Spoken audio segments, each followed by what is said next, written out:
Next, we'll discuss publishing your website using FTP.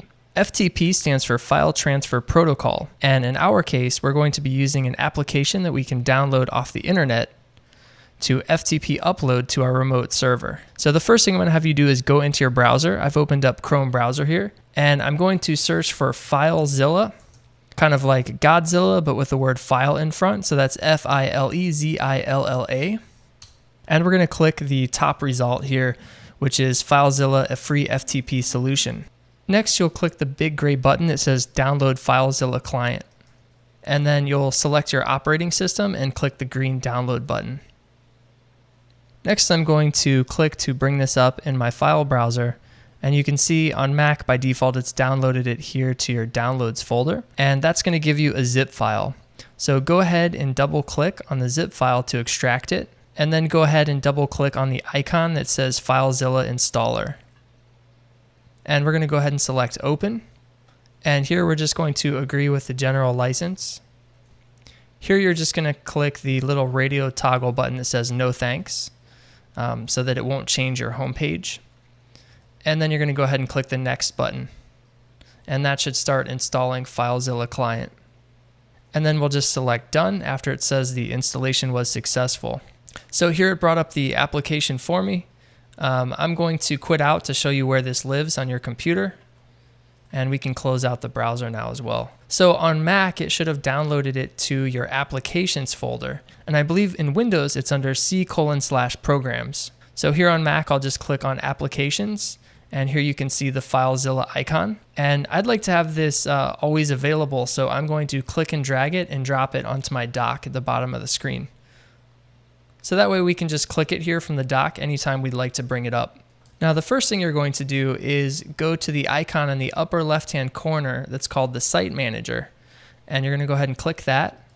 And that's going to bring up a smaller window here in the front. And on the left-hand side, you'll have a list of all of your website servers. Now to add a new server, what you do is you click on the My Sites folder, and then you're going to click the button down here at the bottom that says New Site. And here you can type in a name for your site. And this is just a label for however you'd like to identify your website. It's not too important. Now you can see once you create a new site, over here on the right-hand side of the window on the General tab, the three main things you're going to need to fill out in order to connect to your server. You're going to need to know the host, which is the FTP address of your particular server. You're also going to need to know the username and password. So for the host here, it's typically your domain name. For one of my servers, it's just the actual IP address of that server. And for another one, which is hosted through dreamhost.com, I'm actually pointing the host to crawford.dreamhost.com. So this is something you're going to have to look up whenever you sign up for your own personal hosting space. The next thing you want to set is a protocol. And again, here you're going to check if your host supports FTP or SFTP. Next, you want to set the login type to normal, and you're going to fill in your username and password. So the username and password are going to be assigned to you whenever you sign up with a new web host. It's typically something that you can either retrieve by logging into your control panel at your host's website. In my case, if I go to dreamhost.com and log in my control panel, I can look up my username and password for my FTP login. Or sometimes when you purchase new hosting space, they'll even email this information to you. And then you can go ahead and click OK to save this information. Now the nice thing about this is anytime you want to connect to that server now, you can just go back to the Site Manager, which is in the upper left-hand corner, and then you can click the name of your server, and then you can click the blue Connect button. Now up here in the top of the screen, we're actually seeing a status. This is the request and response information for our local computer going and trying to connect to our remote server out on the internet. It tells us that it's connecting to crawford.dreamhost.com. It tells us that it's successfully connected and that it's retrieving directory listings. So if for some reason you can't connect to your server, you're going to get an error message here, and a good idea would be to copy the error message and then send it in an email to your host provider to ask them what you need to do to properly connect to your server. Now down here in the middle, we can see a file tree. On the left-hand side, we're looking at our local computer here, and we can see the location of the folder that we're in currently. And here on the right side of the screen, we can actually see the files and folders for our remote server. Now what I'd like to do is I would like to upload our GeoCycle code-along exercise project. So here in my local file tree, I have to navigate to the location of my website. Now the folder at the top here that's labeled ...